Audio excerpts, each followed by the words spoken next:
Good morning, everybody. It is 14 minutes past 9 o'clock right now. Welcome back to CW Iowa Live. Lou and Jackie here, along with our good friend Rick Davis from Fidelity Bank. He is here, along with Emily Trample. And we got a lot to talk about this morning, don't we? It's a wonderful day. Yeah, it is. Okay, you're grinning ear to ear because you're here to help people again, as always. Well, this is a public service announcement. I'm not sure how we'll deal with it on a long-term deal, but the business is on fire.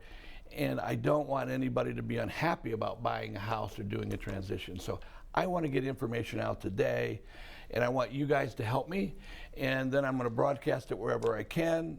I'm writing a 12-page article. It'll be done in a couple weeks. It'll be available for anybody. But we have to protect the consumer to make this a happy day, not a stressful day. And the stress is overwhelming the community because we're on fire. No, what does that mean? You're on fire, and that's why the stress level is so high. Houses are going this fast, commitments are going that. I think they graduate a new group of realtors every day, and new freshmen, and they believe it's good because it's supposed to be, and they don't have enough information to give the right data. Then we have other people following the stream.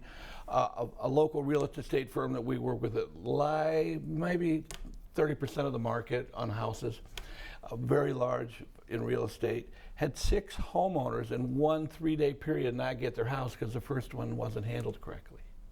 So you can imagine how everybody feels about our industry when you don't get your house.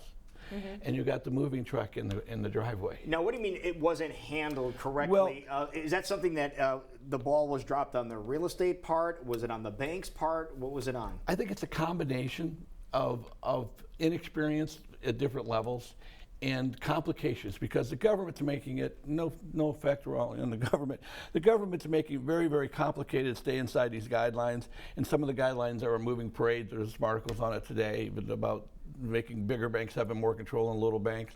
Well, we're as compliant as anybody, and we don't have that issue, and other banks do too. I don't want to say this is everybody in the community, but I'm saying it doesn't take anybody in the community. It takes 1 out of the 6 to not be professional, to mess up the other 5. Got it. So I'm just saying is that I've had 4 calls in the last week, 3 people upset, and I want, trust me, I want to do business at Fidelity Bank forevermore, and I want to make people happy, but I don't want not to be able to make it an easy transaction because of the information. I've been, probably preaching more than selling. Please get a community service. Please go visit with the people that have the knowledge. Please make sure you're in the right game.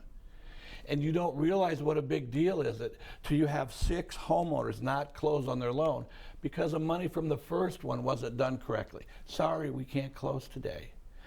Well, what? Sorry, there's no paperwork. There's no funding from the other lender. We'll have to postpone it a couple days. But you needed the money on your house to go buy her house. And Emily's got a big house that she wants to sell her, and everything's done. It stops. It's a chain reaction, isn't it? Well, Emily, how do we prevent from those phone calls from happening? What are the steps we need to take? What information do we want to give our viewers this morning? Well, definitely when you're working with your lender has to have a lot of knowledge. And so when they are discussing with you your income and your assets and things that need to be done to stop, a train from having a crash, you have to take that. And even though it's not the information that you want to hear, you need to follow the direction of the loan officer. So it's really important to listen, pay attention, and do what they say. Now, what do you mean it's not the information you want to hear? What type of thing are you talking about? Well, sometimes, we're going to give someone information like, you have to sell your exit home because your debt-to-income ratios are too high, or you have to pay this off, or you have to do that. You have to pay attention to what your lender is saying, because if you go outside of their instruction, then you can cause that crash at the end, which affects everyone down the line. So it's very important. And that is one of them. Another one that happened last week. We had the realtor say it's okay to bring your money in to prove your income because he's a truck driver on the road. Because he's on the road, don't worry about it. We'll still close Friday. I'll get it in Thursday. Well, it's against the law to do that. So now you have to have the paperwork in a 4-day government writ. The government's done this to protect people. So what the realtor hasn't done is probably sold a house in that length of time. So if your realtor is advising you on your lending, then I hope your doctor is not telling you how to build your basement. The realtor is the realtor. And there's probably 20% competent lenders that know the whole system. and you'll get enough information. I'm going to create the data that you can go to your lender, you can go to your realtor, and they can do the check boxes. But the realtor's not got the check in his pocket. The broker, in some cases, doesn't have the check in his pocket. There's only a dozen of us in town that actually could make something work, and I still can't circumvent the 4-day rule. That's a requirement. It's federal requirement. Yeah. So I'm saying is that the game has changed, but what's happened is we have massive production of realtors because it's very easy to sell a house. This is a wonderful place. It is one of the best economies in the country. Houses are moving faster here in some prices ever. Never happened like this. So, it's like the new big thing. I'm going to do it. Now, they might have had another new big thing 2 years ago, but today they're the realtor. And maybe 20% of them become great.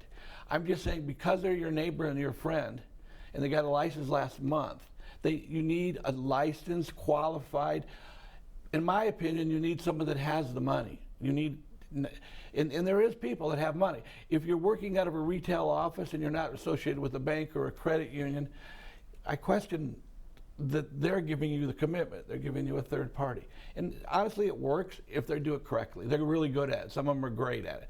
But the norm is please stay comfortable because nobody knows who to be mad at, but everybody's mad. So it's happened so many times. I had another presentation I wanted to talk about. I'm positive about the economy. I'm positive about the right size housing. I got 5 builders signed on. We got 3 houses going on. We're changing people's lives. Take the stress out of it for us, and take the stress out of it for you, because we feel it.